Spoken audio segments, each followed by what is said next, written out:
Welcome to Malt Mondays. I'm Paul. This week we're taking a look at the Auchentoshan Three Wood.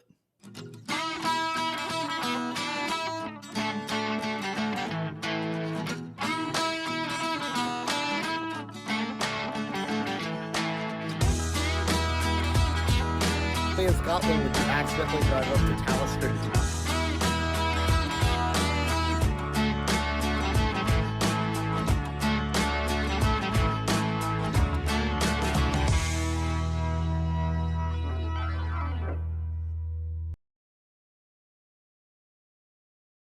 So Auchentoshan is a triple distilling Scotch whiskey distillery. And they do triple distillation because they were founded by Irish immigrants. And Irish whiskey historically has always been triple distilled. Scotch whiskey is double distilled as a general rule of thumb. That's obviously not true for every distillery. There's other distilleries like Malt that do like 2.83 times distillation through some obtuse method of distilling some of the spirit twice, some 3 times.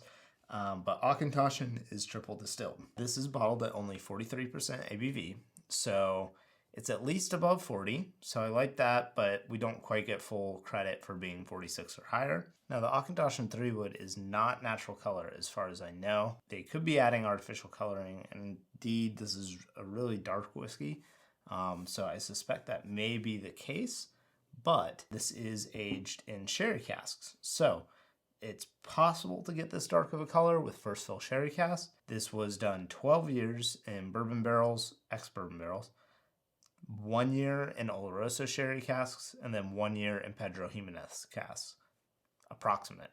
So this is around 14-year-old whiskey, and I think for only 1 year in each of those types of sherry casks, I think this is too dark. That's just my personal feeling.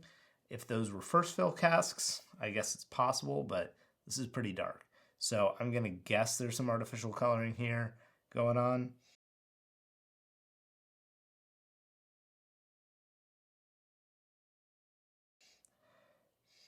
However, on the aroma, the sherry is quite prominent. So, you never know for sure, but I would assume this is artificially colored, and it's definitely chill filtered, being below 46%, and the fact that they don't state otherwise. The sherry casks right away on the aroma are giving this funky aroma, and I think it's a factor of Auchentoshan being triple distilled, and so they get a lighter base spirit, and then they're doing this heavy cask finishing, almost like a linseed oil kind of aroma going on here, like really citrusy, very perfumey, and a little more on like the pruny side of sherry compared to, some other sherry finished whiskeys which go towards like raisins and nuts.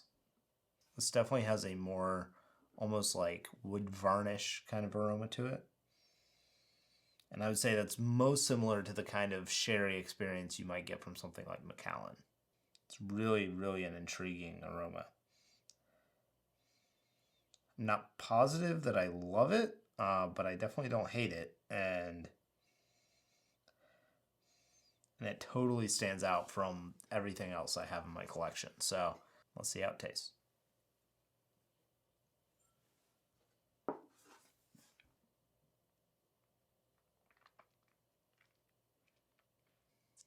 Wow, that is intense. The sherry influence is really, really powerful. There's like orange. There's that oily flavor coming back. It's almost tart. Maybe what I would call like grapefruit. There's lime. This tastes tropical to me. Actually, this is almost more reminiscent of a wine cask finished whiskey than sherry. Yeah, this is very, very similar if you've had red wine finished whiskeys to that vein. This reminds me a lot of the Glenmorangie Campanta, of the Cavallan Vino, in terms of the slightly more exotic fruits that I'm tasting here.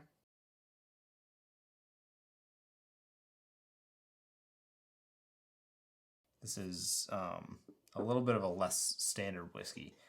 This is really interesting.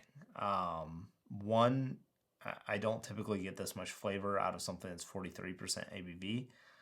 This is surprisingly weighty in terms of mouthfeel because of that just jammy, fruity, intense flavor. And the triple distillation just makes, I mean, there's no taste of alcohol on this at all. I had reviewed the 21-year-old Auchentoshan before, and I thought that was a really, really excellent whiskey.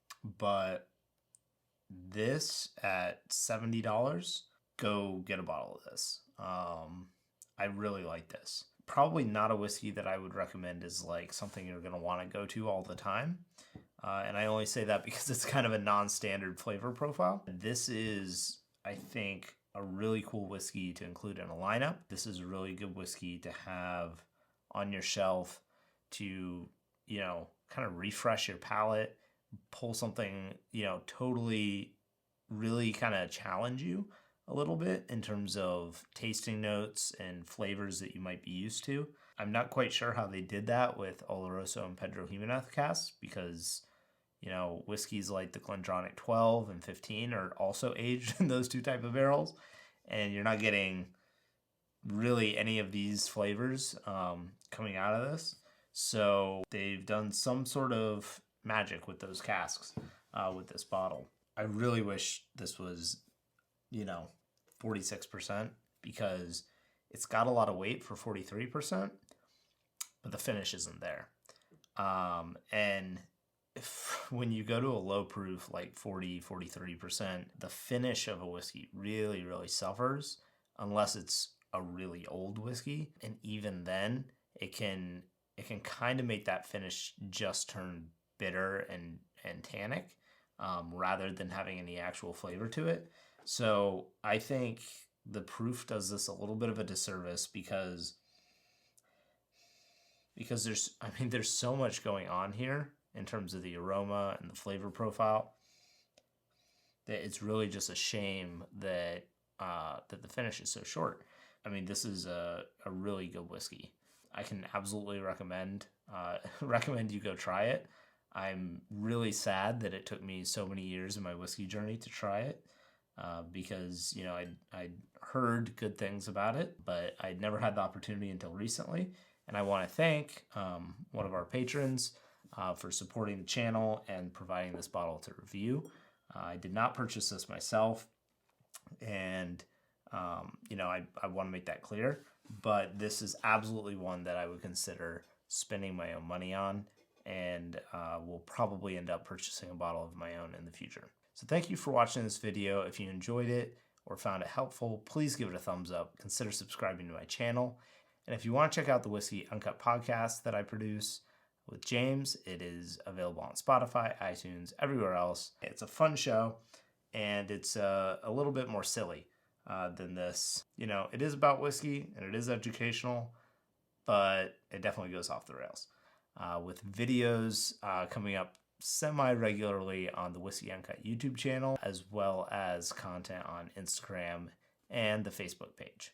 So thank you guys for watching. Until next time, cheers.